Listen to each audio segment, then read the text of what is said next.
بسم اللہ الرحمن الرحیم۔ یہ بات تو آپ کے لیے واضح ہے کہ جو باغ حضرت زہرا سلام اللہ علیہا کو حضرت رسول اکرم نے تحفے میں دیا تھا، اس کو خلیفہ وقت نے غصب کر لیا تھا۔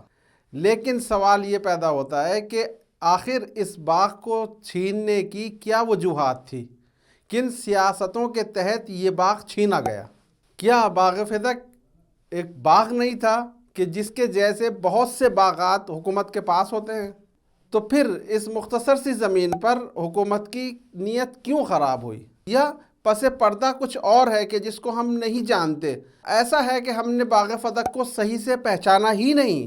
ہم یہ سمجھ ہی نہیں پائے کہ باغ فدق صرف ایک باغ نہیں بلکہ اس سے کہیں وسیع تر شے ہے۔ فدق کی اہمیت جاننے کے لیے ضروری یہ ہے کہ ہم جانیں کہ آخر کن سیاستوں کے تحت باغ فدق کو غصب کیا گیا، تاکہ ہم یہ جان سکیں کہ اگر فدق اہل بیت علیہ السلام کے ہاتھ میں ہوتا تو وہ معاشرے کی فلاح و بہبودی کے لیے اس کو کیسے استعمال کرتے۔ سب سے پہلی سیاست یہ تھی کہ حکومت اپنے آپ کو مضبوط بنانا چاہتی تھی۔ آپ آج کی حکومتوں میں بھی دیکھ سکتے ہیں کہ ایک حکومت کو چلانے کے لیے خزانے کی ضرورت ہوتی ہے۔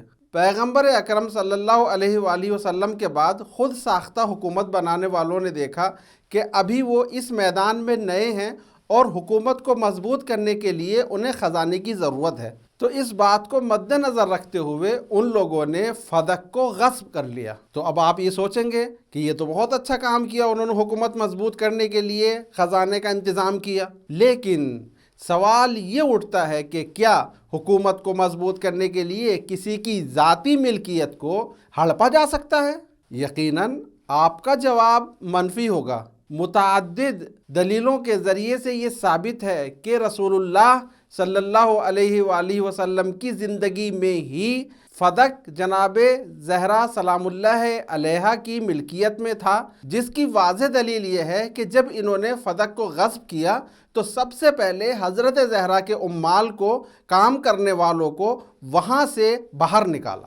یہی وجہ ہے کہ فدق کے تنازع کے کچھ دنوں بعد حضرت زہرا کو فدق کی ملکیت کے دستاویز لکھ کر دے دیے گئے، لیکن ایک شریر عنصر نے وہ دستاویز حضرت زہرا سے لیا اور اس کو پھاڑ دیا، اور خلیفہ وقت سے اس نے آ کر کہا کیا تم صرف بیت المال کے پیسے سے حکومت چلا سکتے ہو جبکہ عرب تم سے جنگ کے درپے ہے؟ اس سے یہ معلوم ہوتا ہے کہ فدق کی مالی حیثیت اتنی زیادہ تھی کہ اس سے ایک حکومت چلائی جا سکتی ہے۔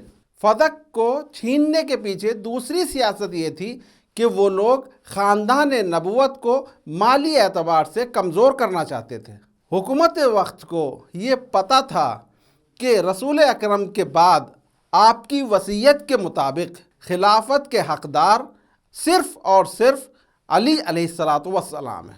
اسی لیے ان کو یہ معلوم تھا کہ اپنے اس حق کو لینے کے لیے امیر المومنین علیہ السلام ضرور کوشش کریں گے۔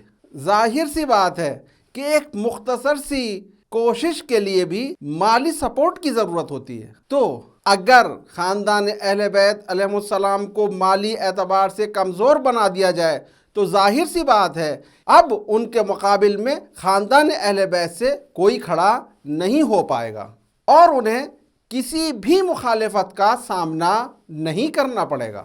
تو سب سے آسان راستہ یہ تھا کہ باغ فدق جو ان کی مالی اعتبار سے مضبوطی تھی اس کو ان سے چھین لیا جائے۔ فدق کو چھیننے کے پیچھے تیسری دلیل بغض و حسد و رنجشیں تھیں۔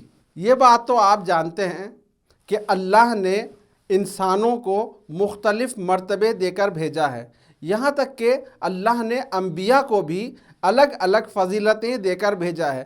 کسی کو با فضیلت بنایا ہے تو کسی کو تھوڑی کم فضیلت دی ہے۔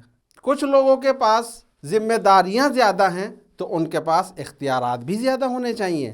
جو انسان زیادہ محنت کر رہا ہے اس کو زیادہ فضیلت ملنی چاہیے، لیکن کچھ کم عقل لوگ ایسے ہوتے ہیں کہ جن کی سمجھ میں یہ اختلاف مراتب نہیں آتے اور وہ ان بافضیلت حضرات سے حسد کرنے لگتے ہیں۔ امام علی علیہ السلام اور خاندان اہل بیت علیہ السلام کے ساتھ بھی یہی ہوا کہ لوگ ان سے حسد میں مبتلا ہو گئے۔ امام علی علیہ السلام وہ شخصیت ہیں کہ جنہوں نے آنکھ کھولی تو توحید کی آغوش میں تھے۔ وہ لوگ جو پہلے سے مشرک تھے وہ علی سے حسد نہ کرتے تو کیا کرتے؟ امام علی علیہ السلام سے حسد کی ایک وجہ یہ بھی تھی کہ آپ باب مدینۃ العلم تھے۔ آپ تمام اصحاب میں علم کے اعتبار سے سب سے افضل تھے۔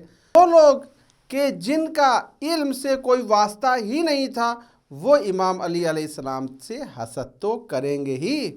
کہ امام علی علیہ السلام سے حسد کی ایک وجہ یہ بھی تھی کہ آپ نے اسلام کی راہ میں سب سے زیادہ جہاد کیا ہے۔ آپ ہی فیصلہ کیجئے، جو لوگ میدان سے بھاگ جاتے ہوں وہ علی علیہ السلام سے حسد نہیں کریں گے تو اور کیا کریں گے؟ اہل بیت علیہ السلام سے حسد کی ایک وجہ یہ بھی ہے کہ جب سورہ براءت کی تبلیغ کی نااہلی دوسرے لوگوں کے لیے اللہ کی جانب سے ثابت ہو گئی تو پیغمبر نے علی علیہ السلام کو یہ فضیلت دی۔ اب جن سے یہ فضیلت چھنی ہے وہ تو حسد کریں گے ہی۔ یہی بغض، یہی حسد، یہی رنجشیں سبب بنی کہ وہ لوگ امام علی علیہ السلام کے ہاتھ میں مالی مضبوطی نہ دیکھ سکیں۔ یہی وجہ تھی کہ ان لوگوں نے باغ فدق کو غصب کر لیا، اس لیے کہ فدق اگر اہل بیت علیہ السلام کے ہاتھ میں ہوتا تو حکومت کے برابر قدرت ان کے ہاتھ میں ہوتی۔